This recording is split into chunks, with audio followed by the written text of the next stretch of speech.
말씀 제목은 다윗의 신앙생활이라는 말씀입니다. 시편 138편은 다윗이 쓴 시입니다. 우리가 잘 알고 있듯이 다윗이라고 하는 인물은 어릴 적에는 목동으로 활동을 하고 또 청년 시절 때는 군인으로, 그리고 그가 한 나라의 왕이 되어서 다스렸던 그런 목동에서 왕까지, 그리고 왕이 된 이후에도 수많은 전쟁을 치르고 또 그 아들들이 또 그 자리를 노려서 또 도망 다니는 신세도 되어보고 했던 인생의 파란만장은 크고 작고 그리고 어렵고 힘든, 그리고 사망의 음침한 골짜기를 수도 없이 걸었던 그 사람, 바로 다윗이었습니다. 저는 성경을 읽으면서 다윗을 좀 개인적으로 좋아하는 이유가 참 인간적이다. 다윗은 자신이 실수한 것도 하나님 앞에 인정을 하고, 또 다윗은 어려움이 있을 때마다 하나님 앞에 나가서 많이 웁니다.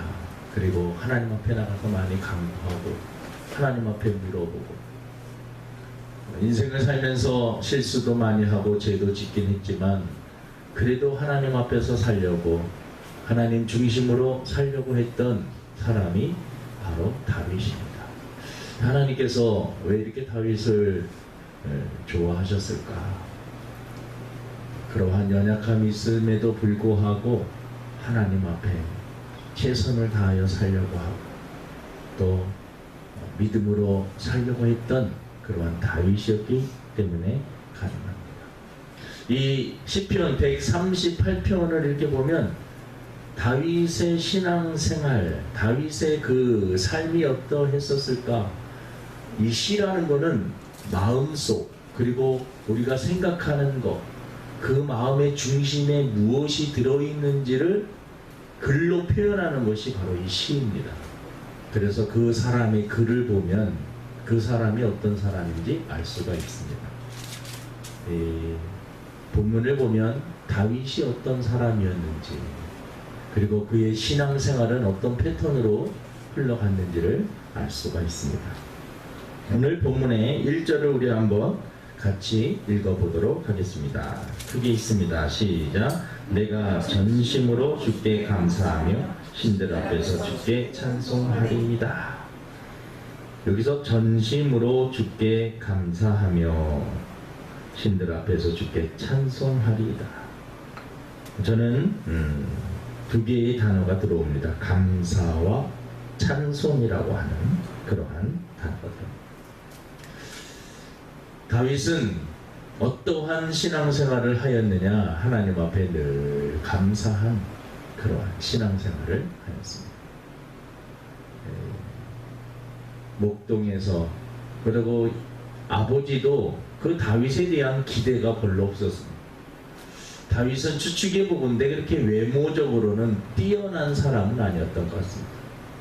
왜 다윗을 선택할 때 하나님은 중심을 보시지 외모를 보지 않는다, 이 말씀은 다윗은 외모적으로는 형들보다는 훨씬 부족한 사람이었을 것이다 라고 우리가 추측할 수가 있습니다. 그러니까 외모적으로도 좀 부족하고 또 연약한 그러한 사람.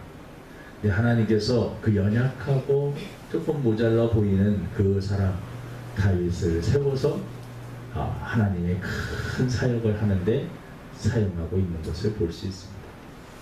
다윗이 한 나라의 왕이 되었다, 이것도 크게 쓰임을 받은 것이지만, 여러분, 다윗의 그 씨를 통하여서, 그 혈통을 통해서 예수 그리스도가 이 세상에 오시는 그 통로의 역할을 하였다라는 것, 그리고 그 예수 그리스도를 통해서 하나님의 나라가 확장되고 많은 영혼이 구원을 받을 수 있는 그러한 것으로 쓰임을 받는 이 믿음의 계보에 올라갈 수 있었던 것이 얼마나 큰 축복인지 모릅니다. 다윗은 자기 자신을 택해 주시고 하나님의 자녀로 삼아 주시고, 그런데 그것에 대해서 하나님 앞에 진심으로 감사하는, 그래서 오늘 말씀해 보니까 감사할 때 그냥 감사한 게 아니라 전심으로 감사한다.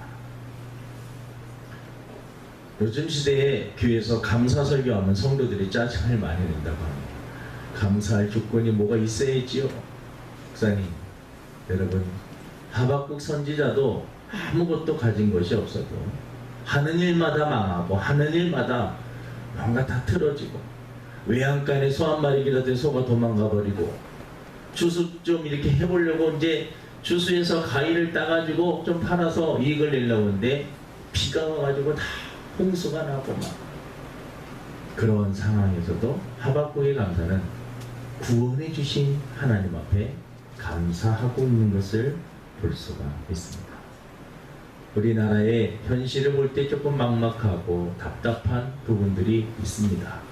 그리고 많은 사람들이 경제적으로 참 많이 힘들다라고 외치는 분들도 많이 있습니다.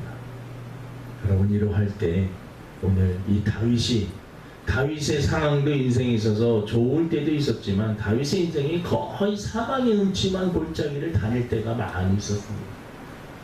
그럼에도 불구하고 그때마다 건져주시고 구해주시고 살려주셨던, 그리고 다윗이 부르짖을 때 응답해 주셨던 하나님 앞에 진심으로 감사를 표현하고 있습니다.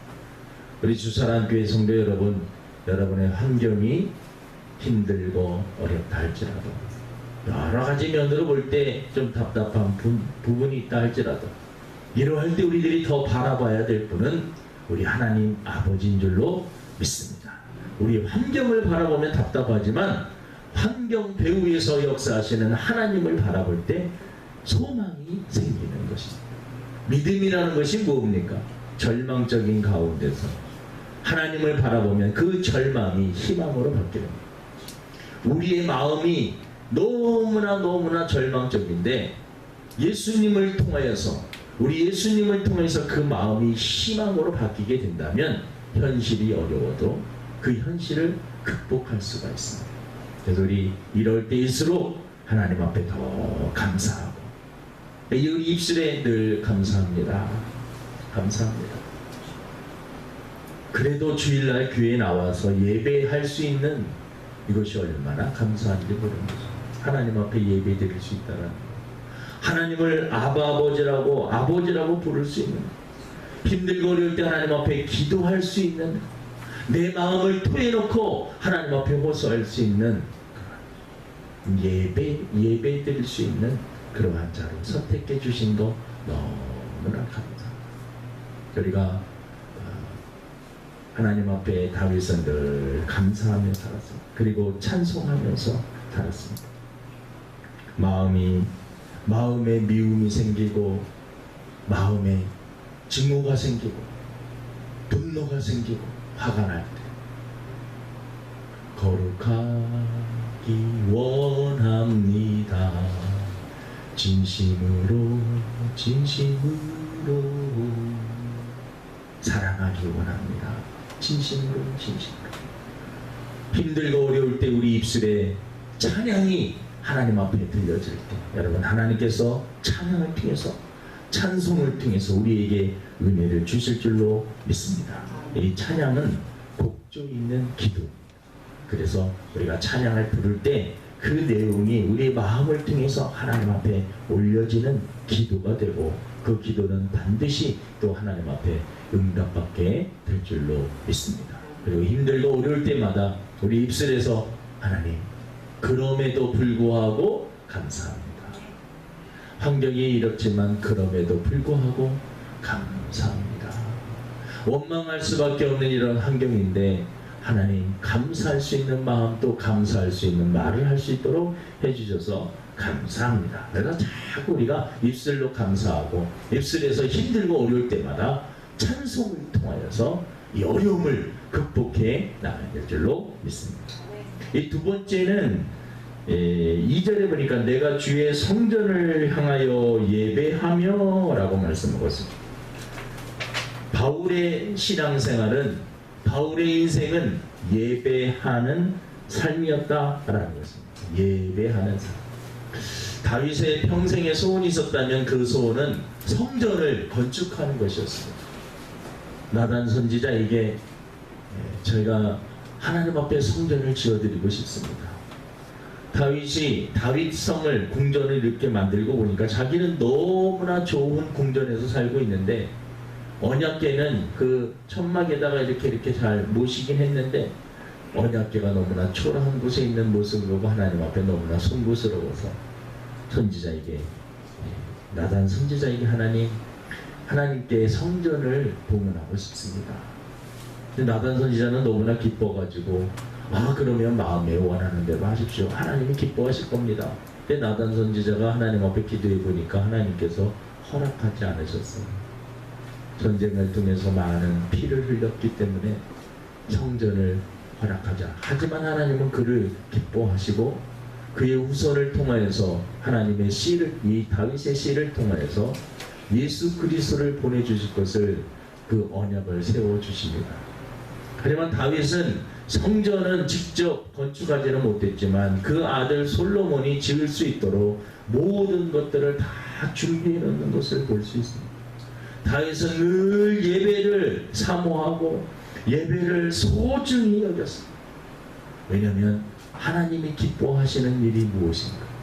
내가 기뻐하는 일이 예배가 아니라 하나님이 기뻐하시고 하나님이 정말 좋아하시는 일이 바로 예배인 줄 알고 그것이 또 자기의 기쁨이 되어서 그는 예배 드리는 것을 소중히 여겼습니다. 오늘 이 자리에 앉아 계신 저와 여러분 한 분 한 분 참으로 귀한 분들입니다. 하나님께서 여러분 한 분 한 분을 소중히 보실 줄로 믿습니다.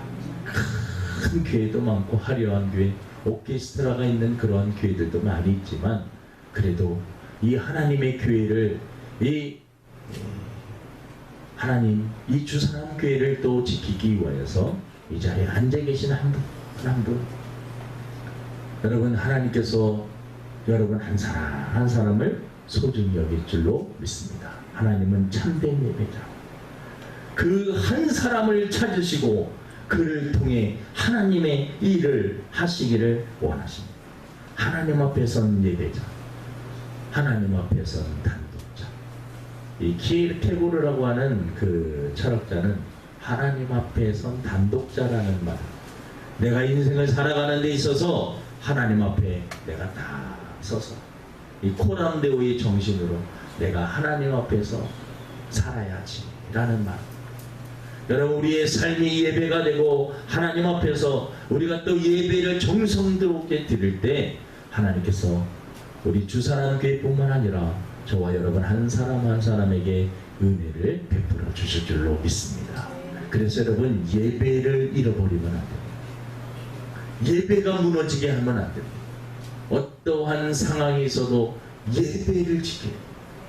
그래서 우리가 예배를 소중히 여기고 예배를 귀하게 여길 때 하나님께서 그 사람을 통해서 하나님의 역사는 이렇게 보면은요 많은 사람들을 통해서 일으키는 것이 아니라 시대마다 한 사람을 택하시는데 예배자를 택하십니다. 아브라함도 여러분 예배자입니다. 이삭을 바치기 위해서 모리아 산으로 올라가는 그 모습을 보십시오. 여러분 노아도 예배자입니다.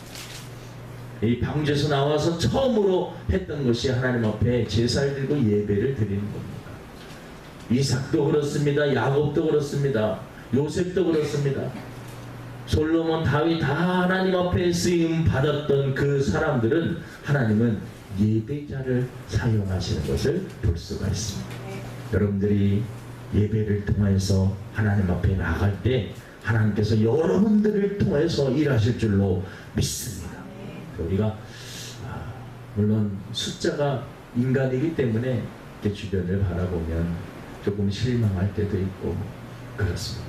하지만 한 영혼 한 영혼 여러분 한 영혼의 가치가 얼마나 큰지 모릅니다.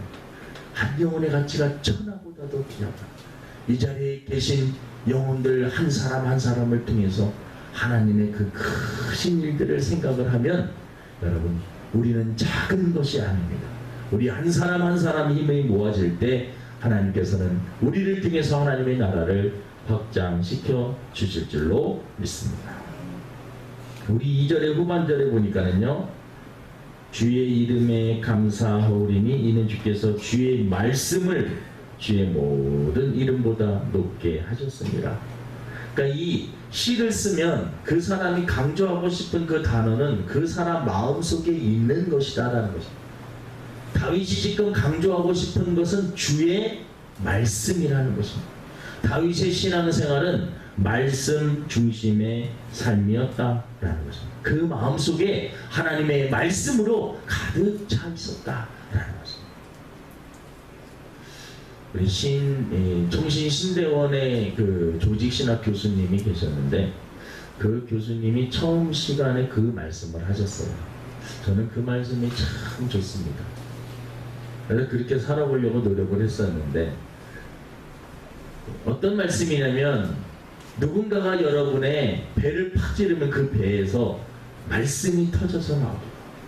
누군가 이 손을 탁 찌르면 이 손에서도 하나님의 말씀이 흘러나옵니다. 여러분의 혈관에 피가 흐르는 것이 아니라 하나님의 말씀이 흐르게 하십시오. 이게 여러분 말은 안 되는 거잖아요. 피가 흘러야지 어떻게 말씀이 흐릅니까? 그런데 그만큼 하나님의 말씀으로 무장하라는 것이죠. 그죠? 그 말씀.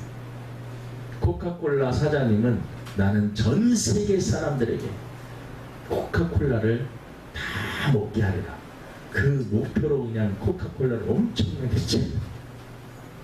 여러분 우리 심령 속에 우리의 마음 속에 하나님의 말씀으로 무장해야 될 줄로 믿습니다. 요즘처럼 나라가 혼란한 저는 걱정이 돼요. 이 나라가 지금 어떻게 돌아가고 있는 것인가. 지금 법무부 장관을 세우기 위해서 저는 정치는 잘 모르지만 이게 뭔가 이상하게 돌아가고 있다는 것은 감지하는 게 국민들이 여러분 지금 두 패로 나눠가지고 원수처럼 싸우고 있고 또 나라에서 그것을 만들고 있고 계속해서 이런 분위기로 가면은요 지금 법무부 장관 돼도 문제고요 안 돼도 문제고요 나라가 도대체 이렇게 백성들끼리 국민들끼리 서로 싸우고 헛듣게 만들고 뭔가 잘못되고 있다라는 것을 깨닫습니다. 저는 다른 것보다도 우리나라 안보가 너무나 걱정이 됩니다. 안보 문제에 있어서 너무나 걱정이 됩니다. 우리 자체적으로 우리나라가 모든 나라를 이길 수 있는 그러한 국방력을 가져야 되는 건 당연합니다. 아직은 우리가 스스로 어떤 것들을 이겨나가기에는 힘이 든 그러한 시대입니다. 어떠한 그 이상적인 그런 생각을 가지고 우리 스스로 다 할 수 있다. 그래? 너희들 필요 없어. 너희들 필요 없어. 여러분 이런 식으로 나갔다가는 우리나라가 큰일 납니다. 그래서 여러분 나라를 위해서 우리가 기도를 해야 돼요. 분별하기 위해서. 그래서 이러한 시대에 성도들이 조금 무장을 해야 되는 거예요. 답답한 것은요 기독교인들도 한쪽은 이쪽이고 한쪽은 저쪽이고 기독교인들도 지금 우왕좌왕하고 있어요. 하나님의 뜻은 분별. 그래서 이럴 때 우리가 말씀으로 더 돌아가야 됩니다. 하나님 어떻게 해야 됩니까? 우리가 현실을 너무나 신앙인이 현실을 외면하는 것도 이것도 옳지 않습니다. 우리는 기도만 할까요? 정치는 알아서 하십시오. 이것도 아니에요. 기독교인들이 정치에 참여도 하고 또 관심을 가지고 잘못된 길로 나가고 있을 때 그거에 대해서 지적도 하고 이러한 모습들이 있어야 됩니다. 그래서 우리가 하나님의 말씀으로 더 바르게 기준이 있어야 되니까 기준이 있어야 되기 때문에 그래서 하나님의 말씀으로 우리가 더욱더 무장해야 될 줄로 믿습니다. 말씀을 읽고 묵상하고 암송하고 쓰고 전하고 이 기준이 흔들리다 보면은요 기독교인들도 왔다 갔다 여러분 어떤 정치적인 그것 때문에 왔다 갔다 하면 안 돼요. 정치적인 어떠한 당을 밀기 위해서 우리가 왔다 갔다 하면 안 됩니다. 나는 무슨 당이니까 그 당이 무조건 오라. 성경에도 그것을 맞추기 위해서 이렇게 나가면 안 돼요. 우리는 어떤 당이 그게 중요한 게 아닙니다. 하나님의 말씀은 하나님의 뜻은 도대체 어디 있을까? 우리가 그것을 생각하면서 말씀으로 조금 더 들어가요. 그러니까 이럴 때일수록 하나님의 말씀 바깥에 시끄러운 거 우리가 그런 소식도 이렇게 듣고 관심도 가져야 되지만 정말 더 관심을 가져야 되는 것은 하나님의 말씀으로 더 들어와요. 그래야지 길이 보이는 겁니다. 방법이 보이는 겁니다. 어디로 가야 될지 보이는 겁니다. 세상 속으로 깊이 들어가 이럴 때일수록 조금 거리를 두고 말씀으로 들어갔습니다. 하나님은 어떻게 말씀하십니까? 우리나라가 어떻게 되기를 원하십니까? 그래서 여러분, 우리가 기도할 때도 말씀에 근거하여서 나라와 민족을 위해서도 기도해야 될 줄로 믿습니다. 이 네 번째는 이 3절입니다. 우리 3절을 한번 읽어보겠습니다. 시작. 내가 간구하는 날에 주께서 응답하시고 내 영혼에 힘을 주어 나를 강하게 하셨나이다. 저는 이 말씀을 금요일 철야 때 사실은 말씀을 전한 내용인데 이 3절 말씀이 너무나 좋아가지고 이 주일날 여러분과 같이 또 나누는 겁니다. 내가 간구하는 날에 다윗의 삶은 기도하는 삶이었습니다. 기도하는 삶. 간구하는 날에 주께서 응답하시고, 성경은 우리들에게 기도하면 응답해 주시겠다라고 약속해 주셨습니다. 그럼 하나님께서 응답해 주시는 방법은 내가 원하는 대로 주실 때도 있지만 많은 부분 내가 원하는 대로 그 방법대로 주시지 않을 때도 많이 있어요. 다른 조금 이렇게 조금 다른 시간적으로 조금 내가 원하는 때보다도 조금 더디게 주실 때도 있고 빨리 주실 때도 있습니다. 근데 분명한 것은 하나님께서 우리가 올바른 기도를 하나님 앞에 드렸으면 하나님은 적절한 때, 내가 적절한 게 아니라 하나님의 시각으로 볼 때 적절할 때에 하나님께서는 응답해 주신다라는 것입니다. 그것이 더 좋기 때문에 하나님은 그 시간을 조금 늦추시기도 하시고 빠르게도 하십니다. 우리는 하나님보다도 더 지혜로울 수 없고 하나님의 지식을 우리가 따라갈 수가 없습니다.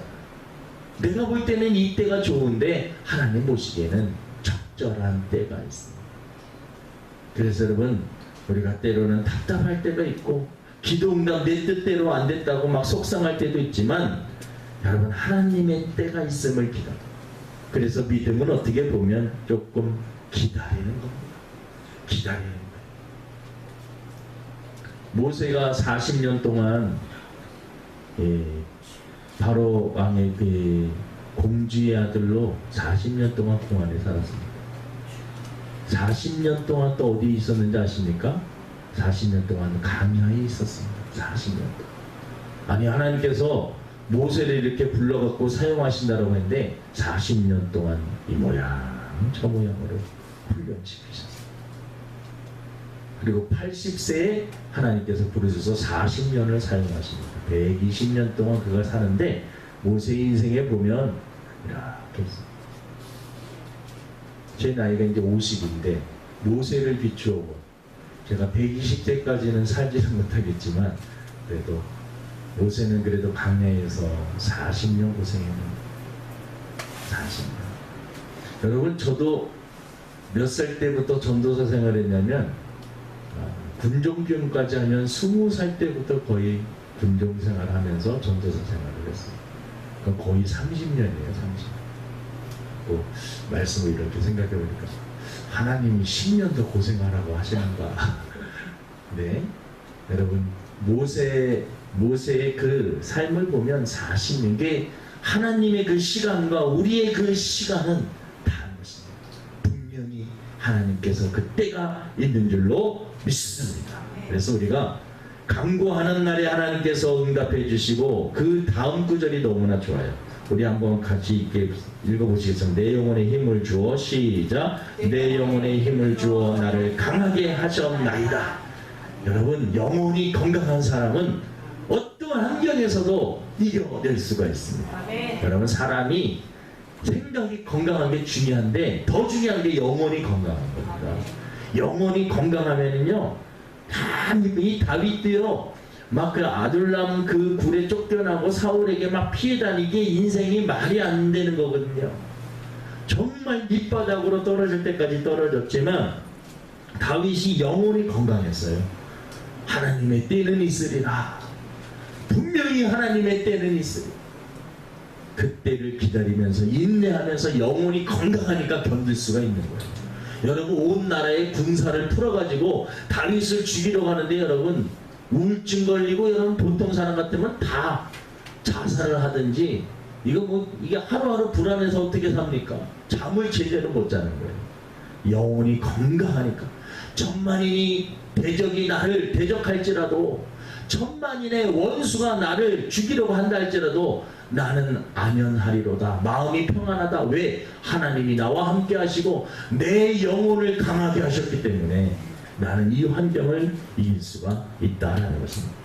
그래서 요한 3서 1장 2절에도 사랑하는 자여 내 영혼이 잘된 같이 내가 범사에 잘되고 강건하기를 내가 간구하노라. 그러니까 다른 것이 문제가 아니라 영적으로 병든 것이 문제죠. 영적으로 병들지 않으면 어떤 환경도 괜찮습니다. 다 괜찮습니다. 영적으로 건강한 사람. 그래서 여러분 기도할 때 하나님께서 우리에게 힘을 주시고 우리의 영혼을 강하게 하여 주실 줄로 믿습니다. 여기 마지막 절 한번 볼게요. 8절입니다. 8절. 신앙으로 살았던 다윗의 삶 속에 어떠한 은혜가 임하는가. 8절입니다. 시작. 여호와께서 나를 위하여 보상해 주시리이다. 여호와여 주의 인자하심이 영원하오니 주의 손으로 지으신 것을 버리지 마옵소서.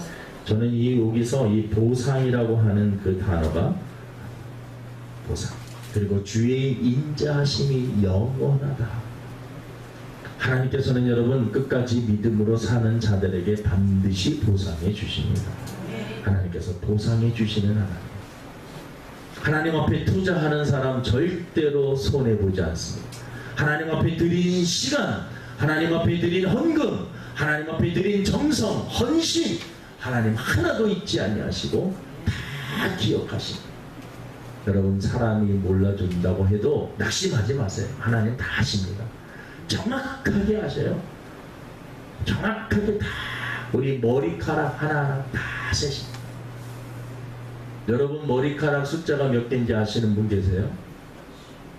매일마다 그것을 만약에 세야 된다면 이걸 어떻게 셉니까? 머리카락 숫자가 이게 하루에도 빠지기도 엄청 많이 빠지고 그럴 텐데 하나님은요 우리의 머리카락 다 하나하나까지 다 세십니다.